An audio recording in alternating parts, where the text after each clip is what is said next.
बिस्मिल्लाहिर्रहमानिर्रहीम। खातिन हज़रात, अख्तर अब्बास का सलाम पहुँचे। दो सवाल जो सबसे ज़्यादा किए जाते हैं, एक तो ये कि हम आपकी तरह स्पीकर बनना चाहते हैं, अल्फाज लिखे होते हैं मोटिवेशनल स्पीकर बनना चाहते हैं, तो हम क्या करें। खातिन हज़रात, पहली गुजारिश तो ये है कि मैं मोटिवेशनल स्पीकर बिल्कुल नहीं हूँ, ना मैं चाहता हूँ कि मुझे इस लफ्ज़ से याद किया जाए। मोटिवेशनल स्पीकर वो होता है जो जाली तौर पे आपको अंदर से उभारने की, किसी बात पे कायल करने की कोशिश करते हैं। पर मैं तो आपसे जो बातें करता हूँ दिल की बात कर रहा होता हूँ, सच्ची बात कर रहा होता हूँ, किसी किताब से पढ़ी हुई बात नहीं कर रहा होता, ना किसी की कही हुई बात आपसे कह रहा होता हूँ। जो मुझको अच्छा लगता है, जो जिन बातों पे आप रोते हैं, जिन बातों पे आप हंसते हैं, हम आपस में वही बात शेयर करते हैं। तो इसको बराह करम मोटिवेशनल स्पीकर के तौर पे ना लिया जाए। इस पर हम फिर किसी रोज़ बात करेंगे। दूसरा सवाल जो सबसे ज़्यादा किया जाता है वो ये होता है कि मैं एक ऐसी गलती कर बैठी हूँ या कर बैठा हूँ कि जिसकी मुझको आदत हो गई है, उससे मेरी वापसी कैसे हो।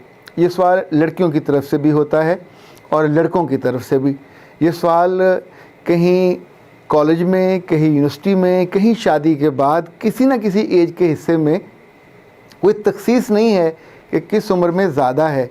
तो मैंने सोचा कि आज हम इसी मौजू पे क्यों ना बात करें कि अगर खुदा न खास्ता आपसे कोई गलती हो जाए और फिर वो होती चली जाए और उसकी आदत हो जाए तो क्या किया जाए। एक इन दिनों बहुत गलत तसव्वुर और बहुत गलत सा डायलॉग है जो आम तौर पे बोला जा रहा है कि गलती की माफ़ी होती है, गुनाह की माफ़ी नहीं होती। ये बिल्कुल गलत बात है। माफ़ी गलती की भी होती है और गुनाह की भी होती है। ये मेरा रब का चलन है, ये उसकी आदत है, ये उसकी सुन्नत है। क्या वो सारे गुनाहगारों को बीच चौराहे के लटका देता है?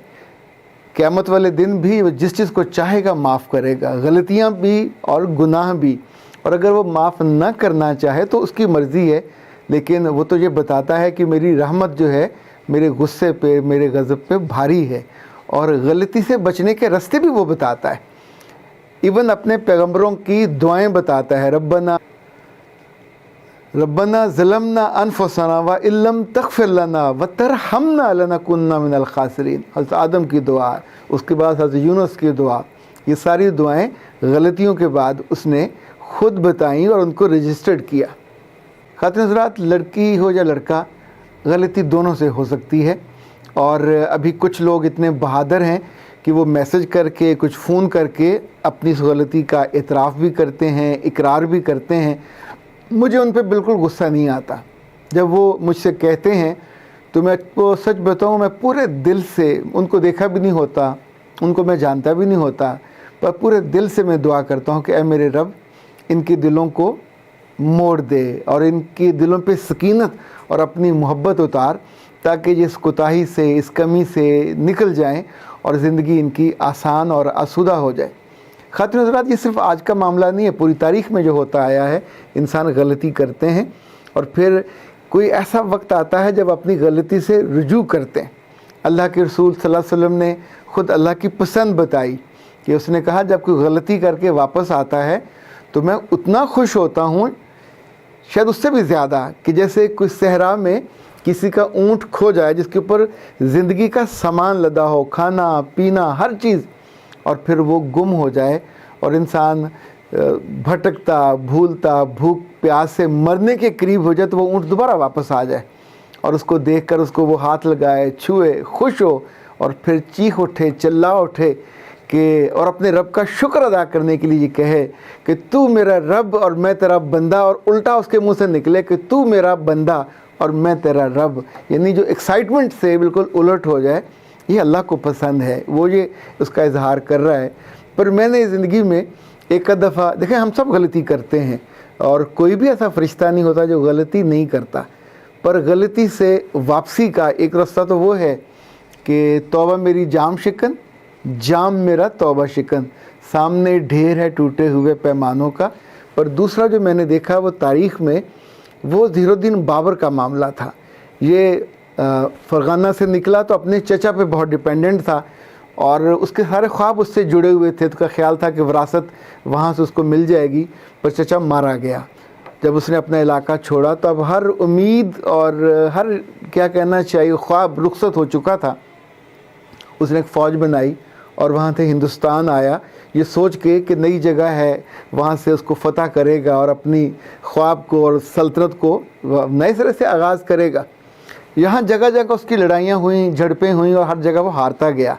جو آخری لڑائی اور بڑی لڑائی تھی وہ رانا سانگا سے، سامنے اس کی فوج تھی اور کہا یہ جاتا ہے کہ 1,25,000 فوج تھی۔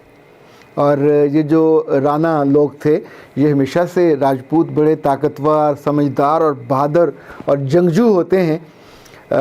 بابر کی اپنی فوج پہ ایک یبوست طاری تھی، ہارے ہوئے تھے جگہ جگہ سے، سو انہیں اگلی دن کی جو لڑائی ہے وہ بہت بھاری پڑ رہی تھی، اور اس کو بھی یقین تھا کہ اگر کل ہم ہار گئے تو نہ صرف میں اپنی فوج ہار جاؤں گا بلکہ اپنی زندگی کا ہر خواب اور ہر کامیابی اور ہر خوشی بھی ہار جاؤں گا۔ سو اس نے اس لمحے رات کے کسی پہر یہ سوچا کہ میں کیا کروں کہ اپنی زندگی کی خوشیاں اور زندگی کا جو فتح کا خواب ہے یہ نہ ہاروں۔ تو اس لمحے اس کو خیال آیا کہ میری زندگی میں تو ایک ایسا گناہ ہے جو میں بار بار کرتا ہوں، اور یہ گناہ یقیناً اللہ کو بہت ناپسند ہے۔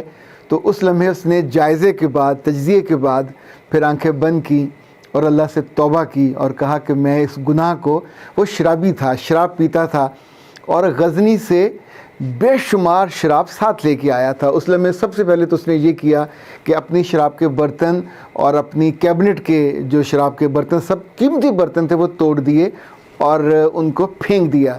پھر اس نے یہ کیا، دوسرا جو سٹیپ تھا کہ جتنی شراب وہ لے کے آیا تھا سب میں نمک ملایا اور ساری کو ساری بہا دی۔ یہ دو بڑے کام کرنے کے بعد پھر وہ سجدے میں جھکا اور اس نے اللہ سے توبہ کی، استغفار کیا، اور پھر چوتھا کام اس نے یہ کیا کہ اپنے خیمے سے نکلا۔ اپنے خیمے سے نکلا۔ اب وہ اندر سے کانفیڈنٹ تھا کہ میں جس احساس کے ساتھ، جس گناہ کے ساتھ زندگی بسر کر رہا تھا، اب اس کی غلاظت مجھ سے دھل گئی ہے اور میں نے اس سے واپسی اختیار کر لی ہے۔ تو اب جا کے اس نے فوج کے سامنے قرآن پاک اٹھایا اور کہا کہ میں اس کی قسم کھاتا ہوں کہ اب عمر بھر شراب نہیں پیوں گا اور اس گناہ میں واپس نہیں جاؤں گا۔ پھر خواتین حضرات اس نے 5واں وعدہ کیا کہ میں آج کے بعد اپنی شیو بھی نہیں کروں گا اور اپنی داڑھی بڑھاؤں گا جتنی یہ قدرتی طور پہ بڑھے۔ اور پھر اس نے فوج کو لڑائی کا حکم دیا، اور اس توبہ یعنی اتنی شاندار اور پختہ توبہ تھی کہ میرے رب کو بھی پسند آئی، اور وہ جو ہارے ہوئے لشکر کا سپہ سالار تھا اگلے روز رانا سانگا کی 1.25 فوج سے وہ جیت گیا۔ اور ظاہر ہے پوری پھر آگے ہسٹری ہے کہ کیسے وہ مغلیہ خاندان کا یہاں سربراہ بنا، اور یہ خاندان ایک لمبے عرصے تک اس نے برصغیر پہ حکومت کی۔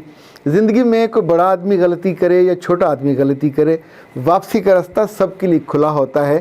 4 چیزیں چاہیے واپسی کے لیے: آرزو سب سے زیادہ، پھر اللہ کے ہاں آنکھیں بند کر کے توبہ، اپنی غلطی سے رجوع، تیسرا یہ کہ جو اس کے آثار ہوں اس غلطی کے، گناہ کے، ان کو مٹانا، ان سے واپسی کا اختیار کرنا، چوتھا یہ کہ اپنے دوستوں میں یا اپنے جاننے والوں کے ہاں اس کا اعتراف اور اقرار زور سے کہ آئندہ میں یہ نہیں کروں گا۔ یہ گواہی ہوتی ہے جو اب لوگوں کو اپنے ساتھ ملا لیتے ہیں۔ کچھ کی دعائیں بھی آپ کو مل جاتی ہیں، کچھ کی آپ کو محبت مل جاتی ہے، ممکن ہے کچھ کو برا بھی لگے، لیکن مجھے لگتا ہے کہ یہ ایک نیچرل فینومینا ہے جس کے تحت کسی بھی غلطی سے واپسی کا رستہ مل جاتا ہے، اور مجھے لگتا ہے ہر غلطی سے واپسی کا رستہ ہوتا ہے۔ اگر کوئی اختیار کرنا چاہے تو رستے سارے کھلے ہوتے ہیں، اور رب غلطیوں کو بھی معاف کرتا ہے اور گناہوں کو بھی معاف کرتا ہے۔ اختر عباس کو اجازت دیجیے۔ السلام علیکم ورحمۃ اللہ۔